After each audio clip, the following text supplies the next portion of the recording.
নমস্কার, আমি হৈমন্তী। স্বল্পকথার গল্পকথক চ্যানেলে আপনাদের স্বাগত জানাই। আজকে যে গল্পটি আমি পাঠ করব সেটি কথা সাহিত্যিক শরৎচন্দ্র চট্টোপাধ্যায়ের লেখা একটি ছোট গল্প হরিচরণ। আশা রাখি গল্প পাঠ আপনাদের ভালো লাগবে। শুনতে থাকুন আজকের গল্প হরিচরণ।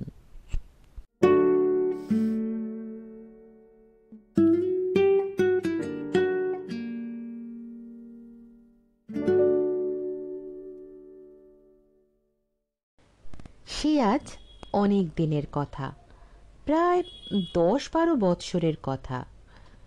তখন দুর্গাদাসবাবু উকিল হন নাই।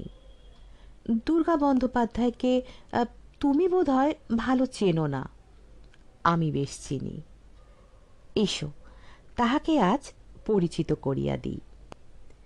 ছেলেবেলায় কোথা হইতে এক অনাথ পিতৃমাতৃহীন কায়স্থ বালক রামদাসবাবুর বাটিতে আশ্রয় গ্রহণ করিয়াছিল।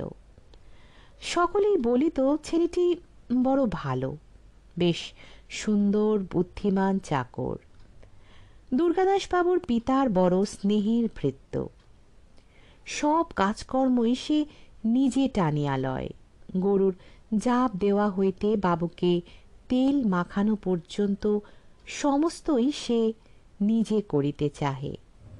সর্বদা ব্যস্ত থাকিতে বড় ভালোবাসে। ছেলেটির নাম হরিচরণ। গৃহিণী প্রায়ই হরিচরণের কাজকর্মে বিস্মিত হইতেন, মধ্যে মধ্যে তিরস্কারও করিতেন। বলিতেন, হরি, অন্য অন্য চাকর আছে, তুই ছেলে মানুষ, এত খাটিস কেন? হরির দোষের মধ্যে ছিল সে বড় হাসিতে ভালোবাসিত। হাসিয়া উত্তর করিত, মা, আমরা গরিব লোক, চিরকাল খাটতেই হবে, আর বসে থেকেই বা কি হবে? এরূপ কাজকর্মে সুখে স্নেহে ক্রোড়ে হরিচরণের প্রায় 1 বৎসর কাল কাটিয়া গেল। সুরো রামদাসবাবুর ছোট মেয়ে।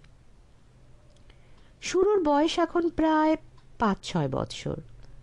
হরিচরণের সহিত সুরোর বড় আত্মীয় ভাব দেখা যাইত।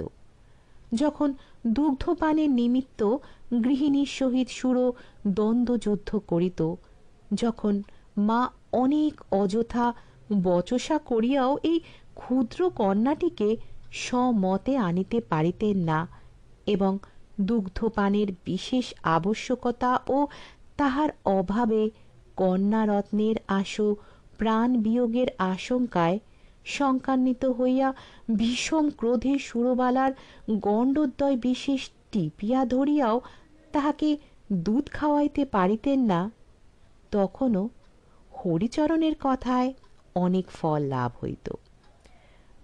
যাক, অনেক বাজে কথা বকিয়া ফেলিলাম। আসল কথাটা এখন বলি, শোনো। না হয় সুরো হরিচরণকে ভালোবাসিত। দুর্গাদাসবাবুর যখন 20 বৎসর বয়স, তখনকার কথাই বলিতেছি। দুর্গাদাস এতদিন কলকাতাতেই পড়িত। বাড়ি আসিতে হইলে স্টিমারের দক্ষিণ দিকে যাইতে হইত। তাহার পরেও প্রায় হাঁটা পথে 10-12 ক্রোশ আসিতে হইত। সুতরাং পথটা বড় সহজগম্য ছিল না। এই জন্যেই দুর্গাদাসবাবু বড় একটা বাড়ি যাইতেন না। ছেলে বিয়ে পাশ হইয়া বাড়ি আসিয়াছে। মাতা ঠাকুরানী অতিশয় ব্যস্ত। ছেলেকে ভালো করিয়া খাওয়াইতে দাওয়াইতে যত্ন আত্মীয়তা করিতে যেন বাটি শুদ্ধ সকলেই একসঙ্গে উৎকণ্ঠিত হইয়া পড়িয়াছে। দুর্গাদাস জিজ্ঞাসা করিল, মা, এই ছেলেটি কে গা?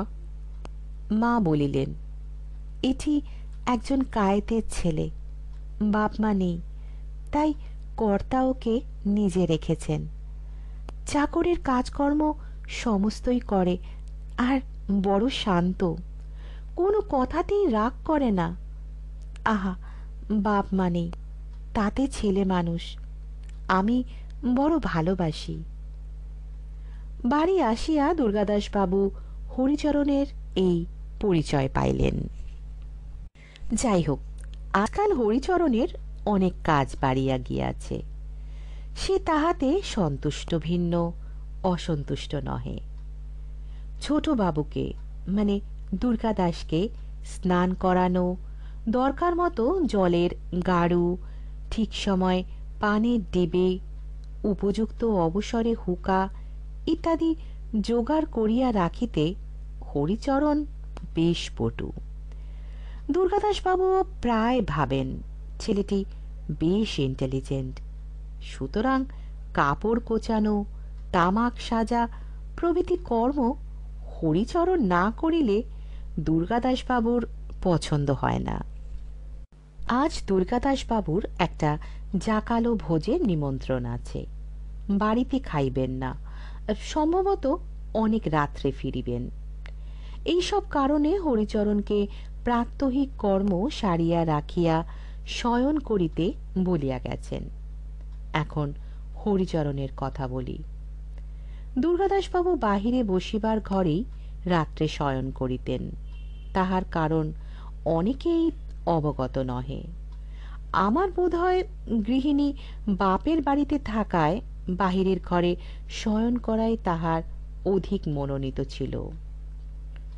রাত্রে দুর্গাদাসবাবুর শয্যা রচনা করা, তিনি শয়ন করিলে তাহার পদসেবা ইত্যাদি কাজ হরিচরণের ছিল।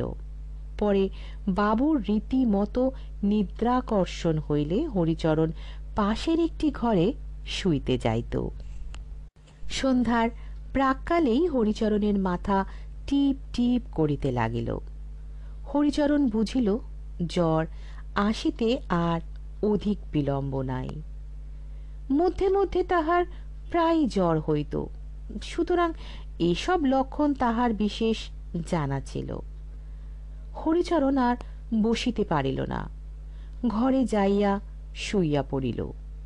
ছোটবাবুর যে বিছানা প্রস্তুত হইল না, এ কথা আর মনে রহিল না।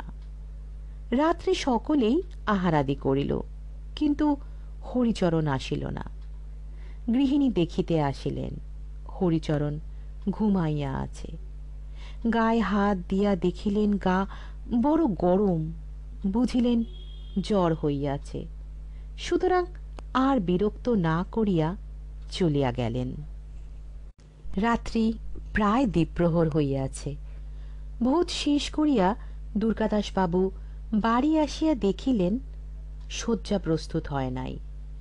একে ঘুমের ঘোর, তাহাতে আবার সমস্ত পথ কি করিয়া বাড়ি যাইয়া চিত হইয়া শুইয়া পড়িবেন, আর হরিচরণ শ্রান্ত পদল যুগকে বিনামা হইতে বিমুক্ত করিয়া অল্প অল্প টিপিয়া দিতে থাকিবে এবং সেই সুখে অল্প তন্দ্রা ঝোঁকে গুড়গুড়ির নল মুখে লইয়া একেবারে প্রভাত হইয়াছে দেখিতে পাইবেন ইত্যাদি ভাবিতে ভাবিতে আসিতেছিলেন।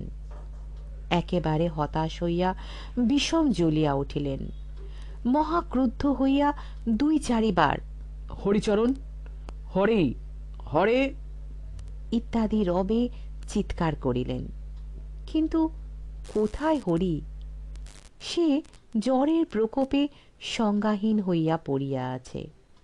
তখন দুর্গাদাসবাবু ভাবিলেন বেটা ঘুমাইয়াছে।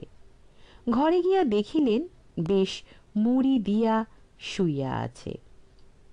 আর সহ্য হইল না।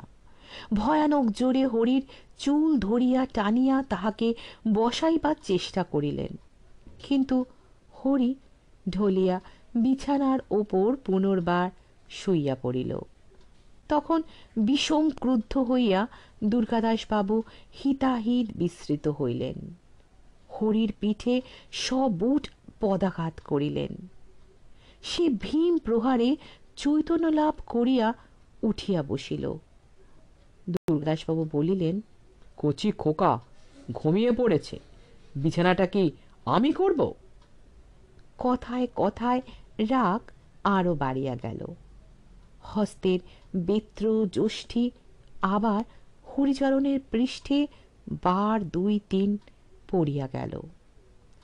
হরি রাত্রে যখন পদসেবা করিতেছিল তখন এক ফোঁটা গরম জল বোধহয় দুর্গাদাসবাবুর পায়ের ওপর পড়িয়াছিল।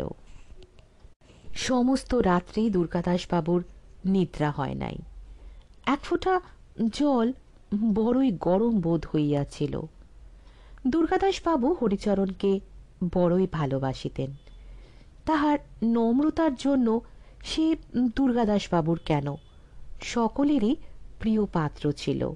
বিশেষ এই মাসখানেকের ঘনিষ্ঠতায় সে আরও প্রিয় হইয়া দাঁড়াইয়াছিল। রাত্রে কতবার দুর্গাদাসবাবুর মনে হইল যে একবার দেখিয়া আসেন, কত লাগিয়াছে, কত ফুলিয়াছে। কিন্তু সে যে চাকর, তা তো ভালো দেখায় না।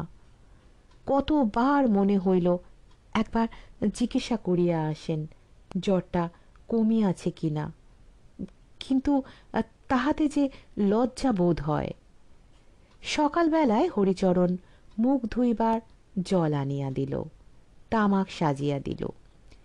দুর্গাদাসবাবু তখনও যদি বলিতেন, আহা সে তো বালক মাত্র, তখনও তো তাহার 13 বর্ষ উত্তীর্ণ হইয়া যায় নাই, বালক বলিয়াও যদি একবার কাছে টানিয়া লইয়া দেখিতেন, তোমার বেতের আঘাতে কিরূপ রক্ত জমিয়া আছে, তোমার জুতার কাঠিতে কিরূপ ফুলিয়া উঠিয়াছে, বালককে আর লজ্জা কি। বেলা 9টার সময় কোথা হইতে একখানা টেলিগ্রাম আসিল। তারের সংবাদে দুর্গাদাসবাবুর মনটা কেমন বিচলিত হইয়া উঠিল। খুলিয়া দেখিলেন স্ত্রীর বড় পীড়া। ধরাস করিয়া বুকখানা এক হাত বসিয়া গেল। সেই দিনই তাহাকে কলকাতায় চলিয়া আসিতে হইল। গাড়িতে উঠিয়া ভাবিলেন, ভগবান, বুঝিবা প্রায়শ্চিত্ত হয়। প্রায় মাস খানেক হইয়া গিয়াছে। দুর্গাদাসবাবুর মুখখানি আজ বড় প্রফুল্ল। তাহার স্ত্রী এই যাত্রা বাঁচিয়া গিয়াছেন, অদ্য পথ্য পাইয়াছেন। বাড়ি হইতে আজ একখানা পত্র আসিয়াছে। পত্রখানি দুর্গাদাসবাবুর কনিষ্ঠ ভ্রাতার লিখিত। তলায় এক স্থানে পুনশ্চ বলিয়া লিখিত রহিয়াছে, বড় দুঃখের কথা, কাল সকালবেলা 10 দিনের জ্বর বিকারে আমাদের হরিচরণ মরিয়া গিয়াছে। মরিবার আগে সে অনেকবার আপনাকে দেখিতে চাহিয়াছিল। আহা, মাতৃ পিতৃহীন অনাথ। ধীরে ধীরে দুর্গাদাসবাবু পত্রখানা শতধা ছিন্ন করিয়া ফেলিয়া দিলেন।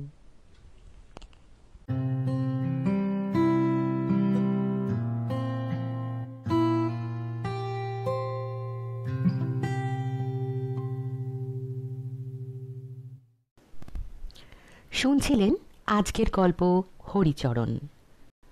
গল্প পাঠ আপনাদের কেমন লাগছে কমেন্টের মাধ্যমে অবশ্যই জানাবেন।